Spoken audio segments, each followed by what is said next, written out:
Probably time to get started. Are we started? Are we going? We are live. No? Yes, we're going. Yes. We're live in the Nutmeg Tavern. I was talking to them, not you. That's why we were all confused. I'm your host, John Townsend, and we're going to be talking about fun 18th century stuff today, specifically about linen, which is one of those kind of fabrics that most people don't think about, and it's incredibly important to colonial America. But before we start talking about that,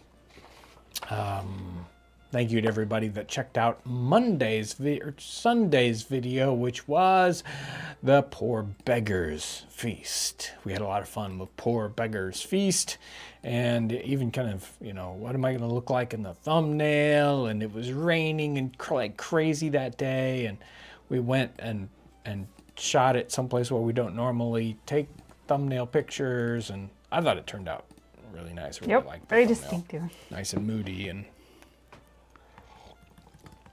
we see lots of people from all over the place, Manchester, UK, and New Jersey, and North Carolina, Texas, South Carolina. So lots and lots of folks from all over the place. So welcome into the tavern. Just find a nice place to sit down. You can sit down by the fire, or maybe not close to the fire if you don't want to get warmed up. There's Pennsylvania showing up. Glad you can make it and come on in. We are going to be going to specifically a couple of events. One this weekend, 5 Metals up in Ligonier, Indiana. I won't be there, but Ryan is there with Blue Lion Coffee. So you can check that out. Do you have a link for that one? Yes, for Facebook. I just put it in. There we go. So that's the 5 Metals event this weekend. Lauren, or Ivy and I will be, Lauren can go too. We're going to be heading down to Virginia, the Cumberland Gap area, to the Wilderness Road State Park in Virginia, to the America's First Frontier event. Yes. No. That's it. I just dropped it into the chat. Super. The link. And also, yes. There.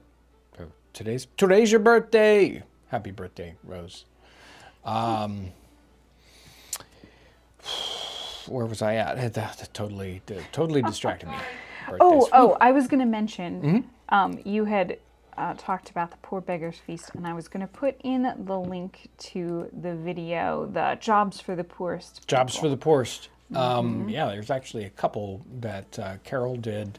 We may have already zapped one of them, but the main one is there for Jobs for the Poorest People, where she kind of goes into all that. Carol's done a whole bunch of research on the poor in colonial America and all that. So excellent content. Thank you, Lauren. I was right on my way to say something, and two different things blew it out of my head.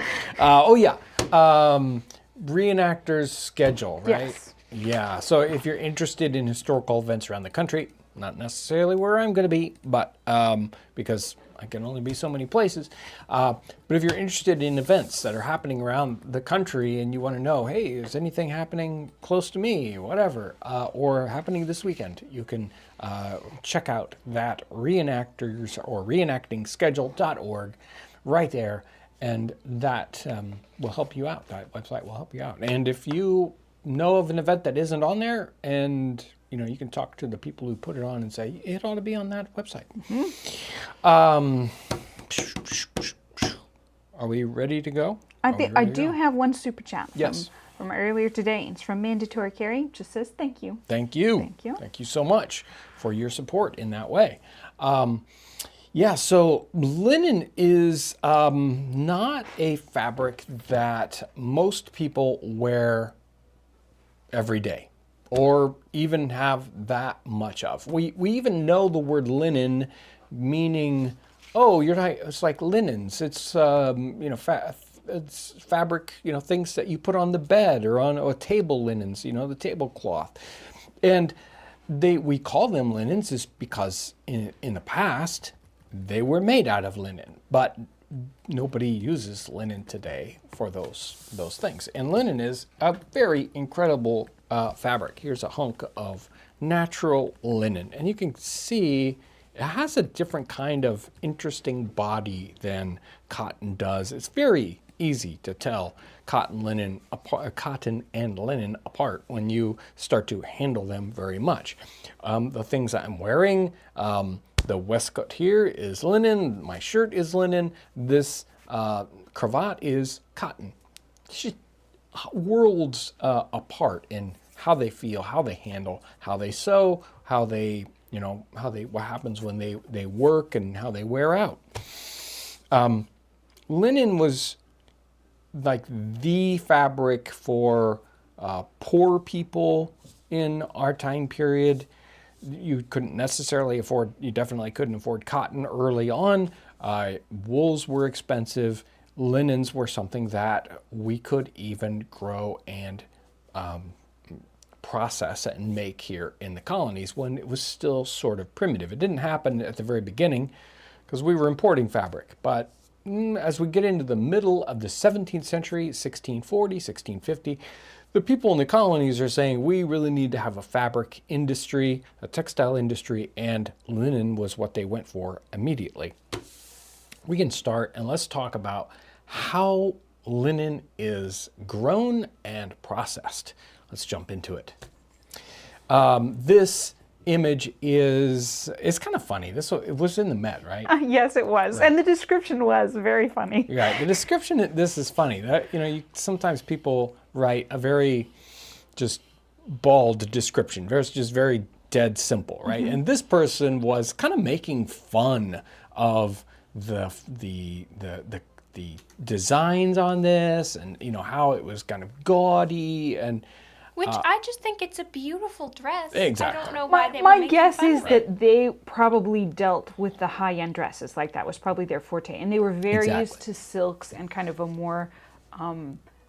super high-end. Yes, very, very high-end and maybe even wool dresses. And to run across a linen probably was quite unusual. So it really stood out to them as being kind of really standing apart from the other ones and had a different feel to it. Yes. And it is likely that the person on this dress they were trying to emulate high-end. Yep. With something that wasn't quite so high-end. So, but you can do a lot with linen, and this is probably, kind of the tippy top that you can do right. with linen, right?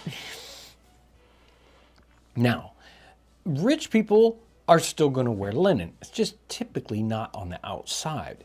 But the best shirts in the 18th century were extremely fine linen. And there's a reason. Once linen is worn and then washed and dealt with properly, it is very soft and very comfortable.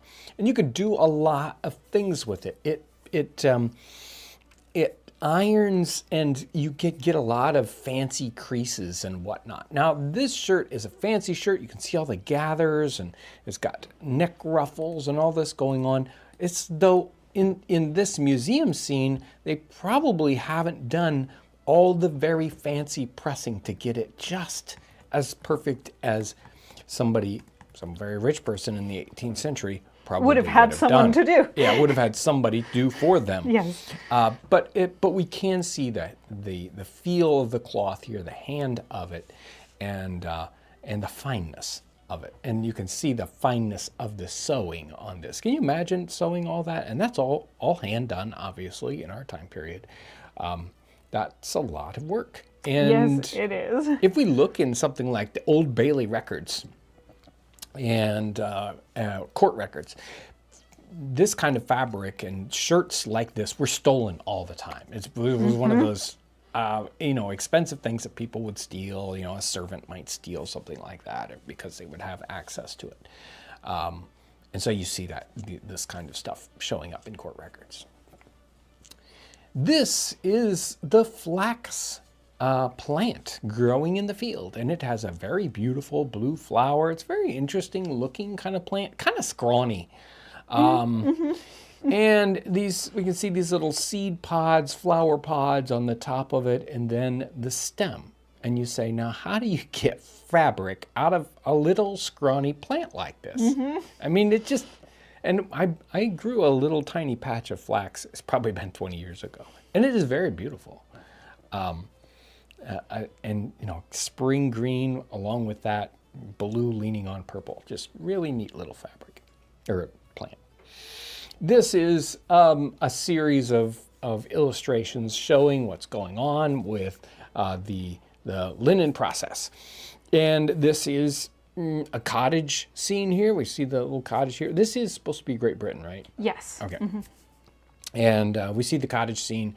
There's the field, the oxen in the back, and then a 14 of horses, and they're plowing. And then we see a person who's sowing the seed after the field has been worked. We got the little family scene over there in the corner too. They're, I don't know, eating lunch or something, trying to distract the poor husband there. And the interesting thing about the sewing of it is that what you want is very, very long and kind of skinny stems on your flax. And so you need to over sow the field. You would sow it very heavily so that as it starts to grow up, the stems are competing with each other and trying to outrun each other to get to the sun. It's also how you get nice, tall, straight trees. You want them to kind of all grow together and fight each other for the sun. You're doing that same thing for this. We see one of the other kind of things we're showing here, or the artist is trying to show, is that the process of growing linen is one of not well-to-do people. So this person is kind of poor looking. Look at his stockings, they're all run down. His breeches are unbuckled and all frayed looking, and his coat looks like it might be a size too small. And the cottage in the background is just a cottage. It isn't that rich house that's up there on the field, way up there. Oh, I wanted to make a correction. This is British art, but the locations are Ireland. So it's showing the Irish linen trade. There we go, Irish linen, yes. Now we pulled this out of late 19th century, early 20th century, just so you can see. We couldn't find a good illustration in the time period of what the process would have been like. After the linen, or after the flax has grown, the seed pods are there, the leaves start to drop off a little bit, and we want as much as that stem as possible. So it's not like wheat where we come through and we scythe it or cut it down with a sickle or anything like that so that there are roots still in the ground. In linen, we want to pull it up by the roots and have as much of that root as possible. Even that last little quarter inch makes a difference. So we see this person over here in 1898, he's pulling the flax up, and then they also, once you do that, you can either lay it on the ground to let it dry out, or kind of bundle it up, and there are different kinds of ways to bundle it, with the seeds up, with the seeds down. It depends on, I don't know, maybe your location or your tradition. We go back to that series of Irish linen trade, and we can see in the background here, those people are supposed to be representing that women are pulling the flax up out of the ground. And I'm sure you had to hit just the right time, right? Yes. That, like, you don't want to get too far, but you got to wait long enough for it to be... Well, and you probably want it with the ground just wet enough that yes, you can that's pull out the true, roots. because, well, they talked about how it had to be a strong person. And because it's not easy to get to pull, and over again to pull them up by the roots. A fully grown plant, and in the fall, or actually July, wasn't it? Yeah, I think it was July. Yeah. July being a typical time. So I imagine it was like, I hope it rains. Yes. So it softens up the ground enough. So boop. And so we can see they're pulling it out. We can see the little, sheaves, little bundles there. Even the interesting little semi-cart thing. I know, I wish we had a close-up, because it looks like it's a one... We see it in the next one, I think. We may see it in the next one. Yeah, a little like I think it's two solid wheels, and it's just a little platform. In the foreground. Whoop. Sorry. Well, what was that? And then here, the main part of it, we have the retting, which he's doing in the pond here. which is what you do is you can do it a couple of different ways, but retting is kind of like rotting. You want to have this outer stem kind of start to give up. And so you could kind of just leave them in water, still water or running water, so that the weathering of it would slowly kind of wear out the bad stuff, but the good stuff was still there. Or leave it in the dew on the ground, sort of like if you cut hay, you let it lay on the ground to just dry out, but you don't want it to get rained on. It's the opposite with linen. You lay it on the ground and you want it to get rained on a couple of times, and it just start to go bad a little bit. But you had to be really careful and pick it out at just the right time. Then we have somebody bundling that. Is she bundling it after she's doing The rippling? Yes. I think so. I think that's what's happening. So rippling is a process of pulling the seed pods off of getting the flax seeds off, and then it gets bundled up. This person's bundling up, and then they put the bundles to ret. And so it is kind of, I did it in the wrong order there. So first the person pulls the seed pods off and it's sort of like a board with nails in it. Funny ripple term, which is not something we use a lot today. So somebody has a question. They're wondering if it's more usual to do wet or to put it in a flax dam in America. Well, and the book we were reading said that in New England specifically, they tended to do dew retting because there were very heavy normal dews in the New England. So, that's what the book said. Yeah.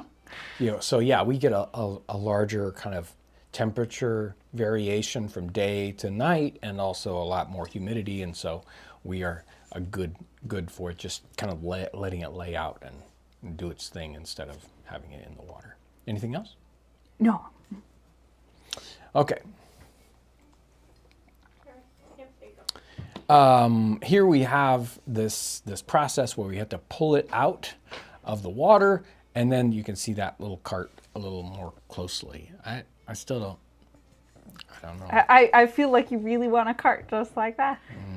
Yeah, but then I'd have to have some little horsey thing to pull it around. That's true. That isn't gonna happen. I'm smiling over there. Ooh. Anyway, and then in the background we have the processing after that, and we see a couple of different things going on there. They're not giving us a close-up. Looks like the one guy's sort of like whacking it with a stick, which, okay. And then we have a breaking operation. We'll talk about that a little bit more, where you break up the stem. And then somebody's quick on right, I was quick on the draw.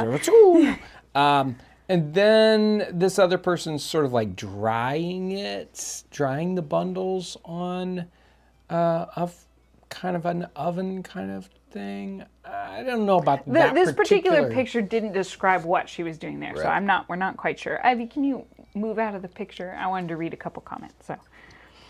So there's a comment from Corvish Shen. I'm going to go with that pronunciation. There is a farmer up here where I live, and it's amazing to watch the flax grow and get harvested. And I would love to see a flax field in bloom, because they did just look lovely. Mm-hmm. And I'm always excited to see a field that is anything at all other than corn and soybeans. I'll take anything. We have some wheat. We do. I'm always pleased to see the wheat. Corn, soybeans, corn, soybeans, wheat, corn, soybeans, corn. And then there's a comment from Sarah M. I got an antique rippling tool from the 1850s and used it for its original purpose. I love antique tools. Yeah. Antique tools are fun. They just feel like they have a lot of stories to them. They get that worn feel to them. They're just lovely. Mm-hmm. Okay. Are we going to do the video now? No, I think we're going to see. Okay. Yeah, there we go. We see somebody with a break here. The stems, the broken. She's a demonstrator. I don't know who she is, but we found this on Wikipedia Commons. But for a little bit more explanation of this, in 2017, yeah, it's been quite a while already, Tim Nealeigh was doing a demonstration, just amazing demonstration at first person at Mississinawa, and I shot part of it. I was hoping to get a whole video out of it, but I just never had time to get more of the content, and so I only have parts of it. But I thought we would use it today, just a couple little pieces of it. He did a tremendous job. I was just shooting him as he was demonstrating to the public. So we didn't have time to really kind of set up and make a video specifically with him, which we could have done. But here we go. Here's his about 3 minutes of how to do the breaking and the scutching and whatever. He'll explain it. All right. Well, once we have the flax prepared, then we're going to break away the straw on the outside of the plant. And to do that, we'll do this, which is men's work. Hard, dusty, dirty, back-breaking work.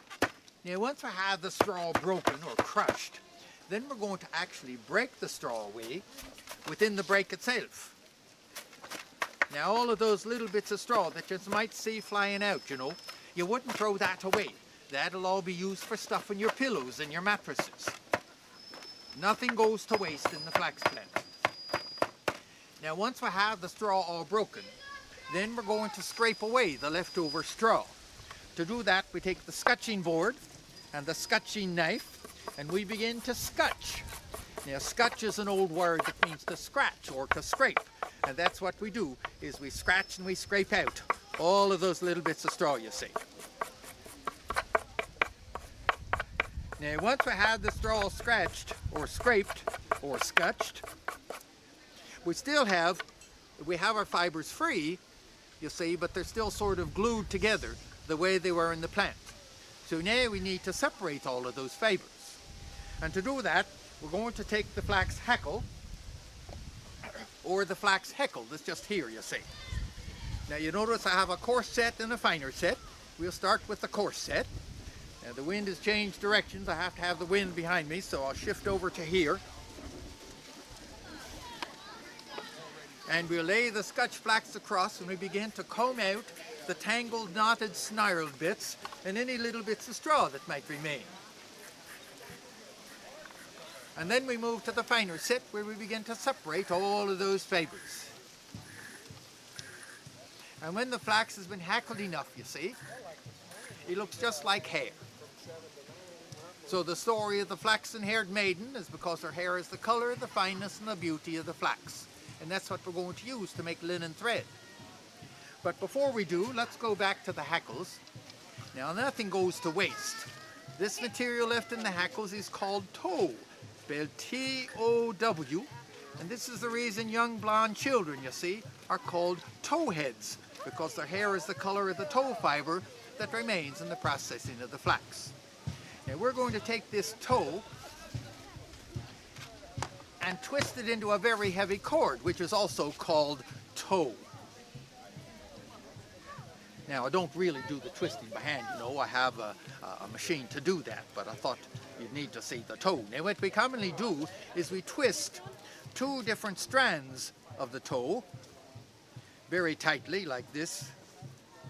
And then, if we lay the 2 ends together, or the 2 strands of twisted tow, they'll form together and to make the tow more like what you're used to seeing, using for moving things on the farm, you see, here and there. Now, we're going to take these fine fibers, we're going to go now over to the spinning wheel, where we're going to turn them into linen thread.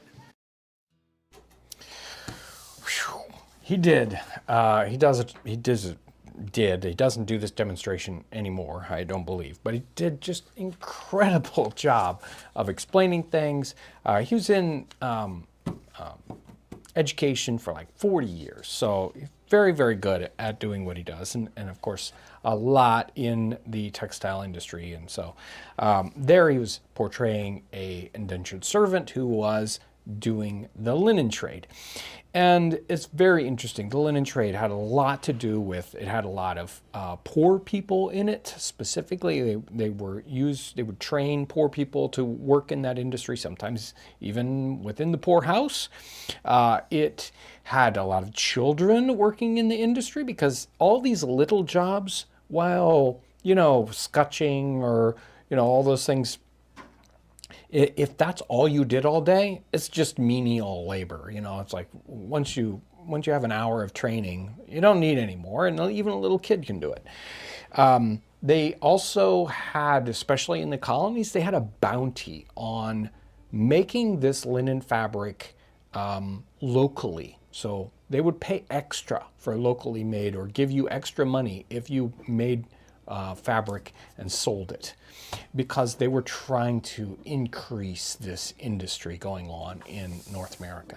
And it has a lot of, he was even showing there, it has a lot of side products that come off of it. So the end product of the fabric has a extra product of what happens with the toe. What do you do with that?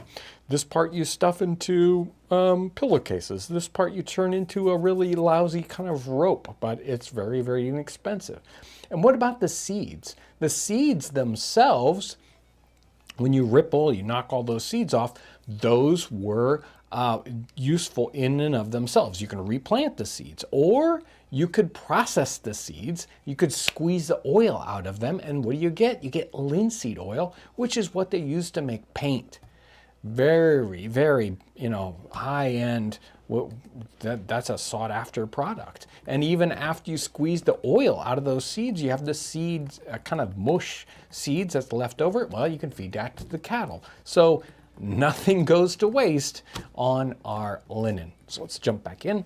And here we have of the process of scutching, and then dealing, like two different people scutching, and this one person's using a beetle to scutch, or a beetle to, what was the other thing was it scutching you used the beetle for?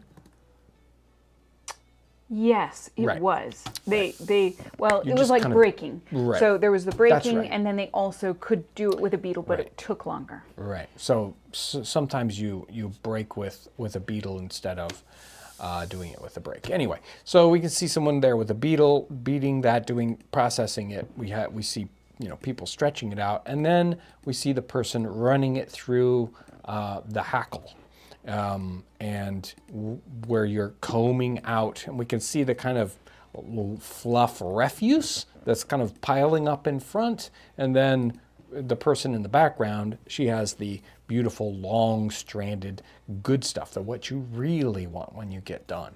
So we see the whole process here. Very nice. Another kind of quick demonstration of someone doing the flax hackling, and we can see the two different piles there. One refuse pile and the good stuff. We can see how much more refuse there is than the good stuff. Mm-hmm. You start with these little stems, and you don't end up with very much stuff at the end. Well, when you kind of look at the process, you're like, that is a lot of work to make fabric. Yeah. There's a lot of steps. We see this single kind of comb over here. I'm not sure about the full explanation of that one, but a similar kind of thing. Even with the peg, where it goes on, like he was using that hackle board, mm-hmm. He would hold one end of it, and then the other end would went fix through the to peg. something to Right. So give it same security. deal here. And later on, it gets mechanized. It never gets as mechanized as something like cotton does. So it never really gets to be popular. And it's one of the reasons why linen dies off to a certain extent in the early 19th century. Cotton takes over because cotton is so much more, can be so much more mechanically done. But here we see a mill, and you can see in the background through the doorway a scutching machine. It's got a whole bunch of those little paddles on a wheel, and they come around and whack it. And then we have something, I don't know, is probably a big wheel, like a big heckling wheel. I don't know. We don't see a close-up enough about what this person is doing here in the foreground. And then, of course, we see these, she's got under her arm a giant bundle of the good stuff. And so we see all this kind of process going on. The idea here of a mill doing the process, I didn't mention the idea, I talked about squeezing out the linseed oil.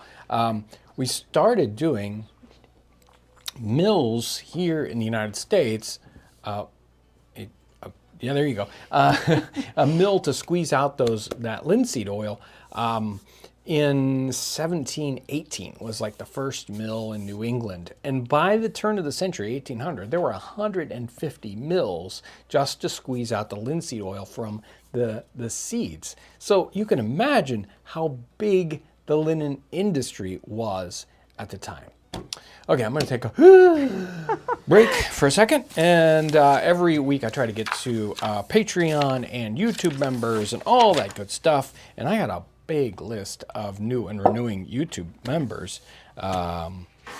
Here are the new and renewing. Shelley Medford, Dennis Ponce, Knight697, Christopher Stalter, Brandon Stiver, Dirty Mickey 2, because Dirty Mick 1 was taken over. Yep.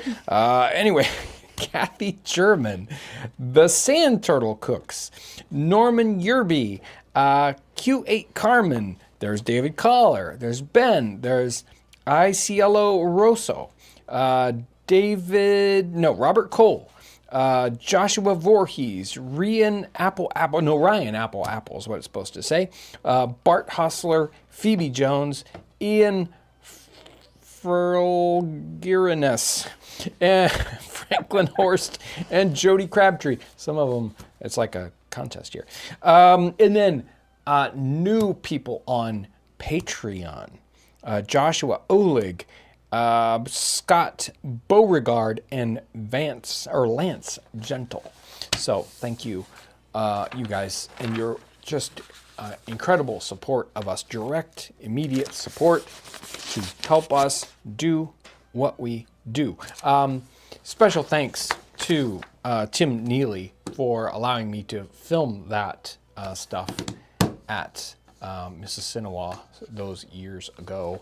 Very kind. And he does other interpretations. He has been out a couple of times in the last couple of years with Frank and Carol in their Scoundrels Alley program. I'm not sure what he was doing, but he likes to do that kind of first-person interpretation stuff. So he's having fun with that. Are we ready to jump back in? I did have a couple ones that I wanted to read. Oh, so Chris Donovan was saying, I made cordage from stinging nettles. I heard you can make cloth from it also, but the amount of work is insane. Yes. And then somebody else had a question. They were wondering if hemp was basically the same kind of process in general. I believe so. And we had thought about doing a separate live stream about hemp, but from what we can tell, it's a very, very similar process. Yeah. Okay, so there are a couple super chats here. So one of them is from Max Harcool. Fascinating topic, awesome visuals. Thanks to all the Townsend's team for great work. Thank you. Thanks. And this one's from Hunter Hertzfeld. The Aubrey Matron books talk about sailors using tow to extend their pigtails. Yes, exactly. Yeah, Ivy was saying it looks like horsehair. Right, and it, like, especially when he was Yeah. when he was moving it on the comb, and you're like, Yeah. it looks It's like it. just like hair. It does. It does. And then there is a super chat from Landon W. Thank you for all your hard work. Thank you. Thank you. Thank you very much. Are we ready to jump in? Did you get it? Did Yes. you get them all? Let's do it. So we jump back in and we see what happens after we have these bundles of flax. And it gets spun. It gets spun on a couple of there are multiple different kinds of wheels we can use. Or they can use, I can't do that. We have the distaff, which holds the bundles of flax fibers, and then the people spinning. We have two different kind of wheels being shown in this image. Once it's spun, it gets put onto this clockwork reel over here, and that winds it up, and it's a particular size, so that as you wind it up, if you have just so many times around, then it makes a perfect skein that's a very, very particular length.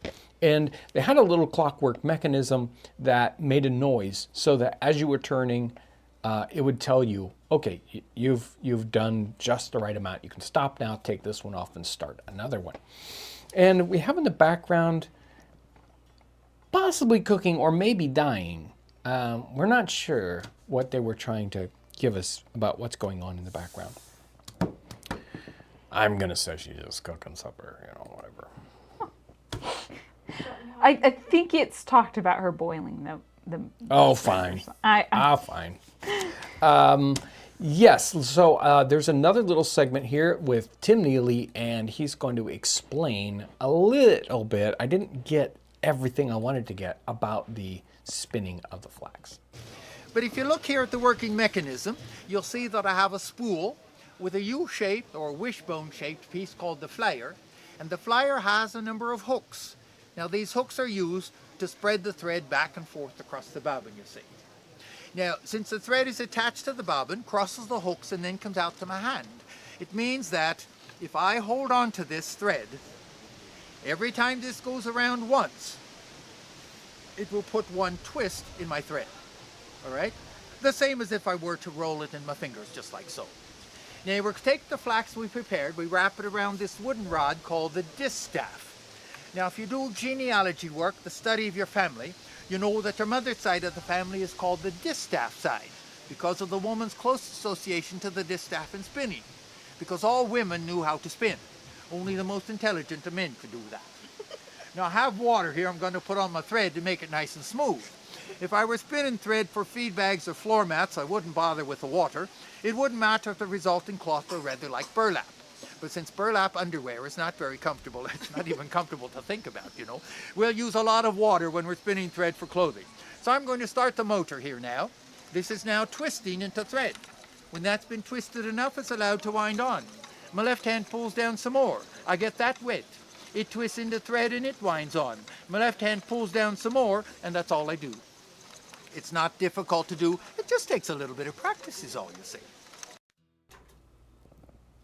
Okay. Are we back? Here we go. There we go. You got to see a little bit of the spinning process. And this is just a little display in a museum someplace. We see some linen in its different stages. So Lauren just found this one so we could see what the different levels of tow and how fine the fabric could be. There's kind of different names for these stages as we go through the, fine and super fine and, just kind of, you can make fabric very, very rough and kind of scratchy fabric out of the low quality stuff or the super fine shirt material out of the very fine linen. So it's very versatile in that you can make a lot of different sorts of things with it. And here we start to see the weaving process itself. So after we have our thread spun and it comes to them, you get this sort of skein. And it has to be wound onto these little spools. So on the right-hand side, we see this rack of all these spools. And then they're going through and being put onto a big reel so that what they would do is try to have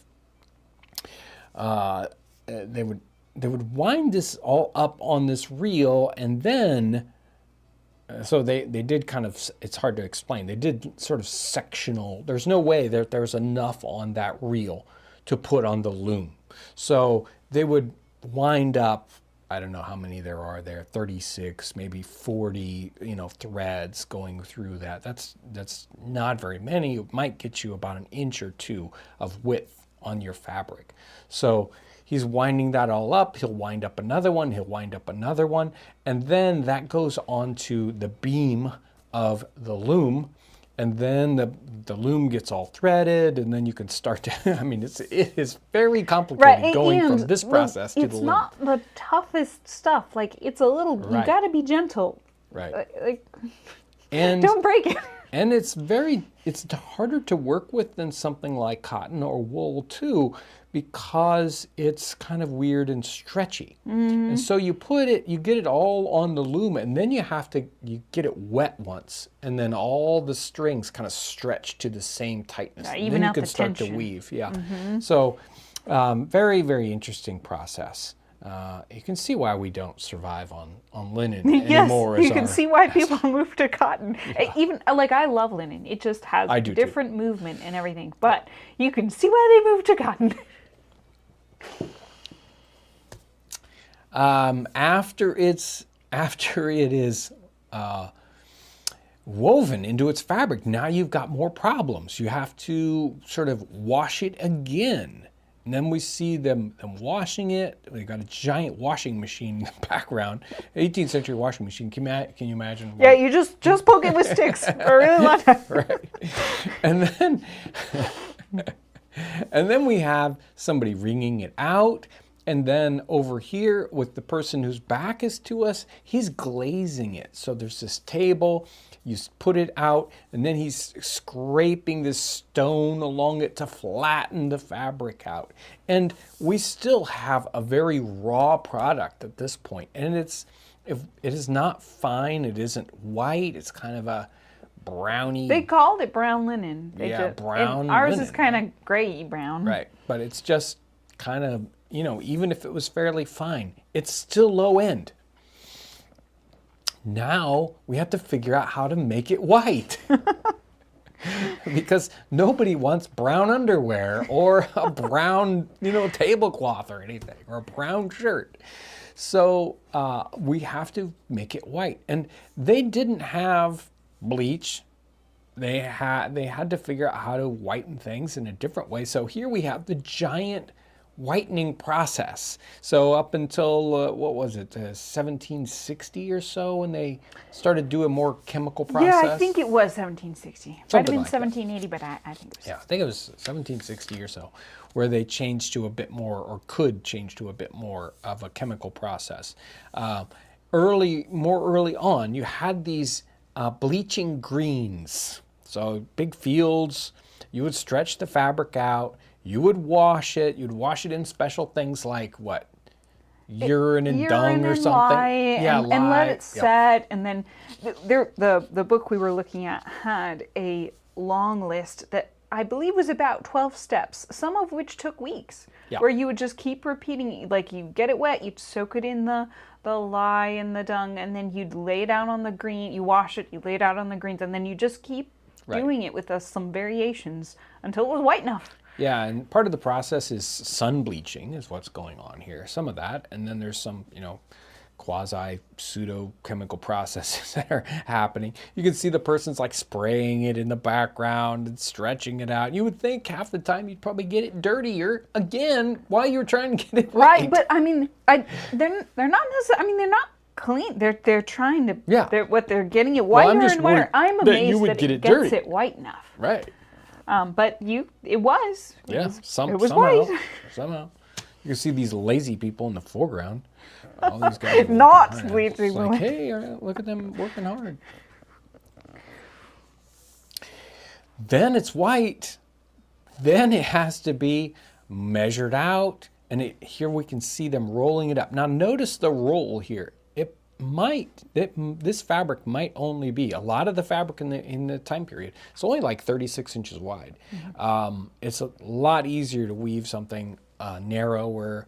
They work on the process and get this weaving wider and wider as time goes on. But here they're measuring it in the background, and then it gets rolled up, and then the rolls get squeezed on the press. And you can see the one guy who's on the long pole to press it, and then the other person who is tying string around it so the bundle holds tight. And the person there in the green coat is an official and he is sealing it. And there were even some colonial, towns, whatever, who would have a person who was their office, like mayor, their office was the person who would judge and seal the linen. And they had that for other things. Yeah. I think they had it for Exactly. leather, I think. Yeah. Just, you're like, this has been examined by someone, it's been approved. Yeah, it's like this USDA grade. approved meat, Yep. right? Well, this is somebody approved linen. Yep. And then it is sold, finally, after 5,000 steps. It goes out to the market, and we see this is like the counting house for a linen industry. So probably lots of different manufacturers bring your linen into this spot, and it gets bought and sold by different people and then shipped off to the tailors or whoever is buying the linen. And this little illustration here, it's from the Rijksmuseum, so it's Dutch maybe, and they're trying to get the whole thing in one. So we see the planting in the very, very background. We don't see anybody pulling it, but we do see some like little drying, those little angles in the background in front of the field are probably the linen that's been pulled out of the ground. And then we have breaking, and we have somebody using the flax hackle and some scutching, and we got some person who's doing the spinning, and then this is supposed to be a weaver inside the building, and then even the bleaching of it out on the ground. You can see it's all pegged out on a special grass. And let me tell you, if I was trying to dye my fabric, I wouldn't have the chickens. No, they're a You're little not too there. close by. Because you know what my chickens do? They look for anything like that, sidewalks, or I imagine linen, and they would Yes. poop on it like that. They're like, I mean, "Wait, it would just just be like, for me. woohoo! There we go. That is linen. All that work for this very, very wonderful, fabulous fabric. So should I read this thing?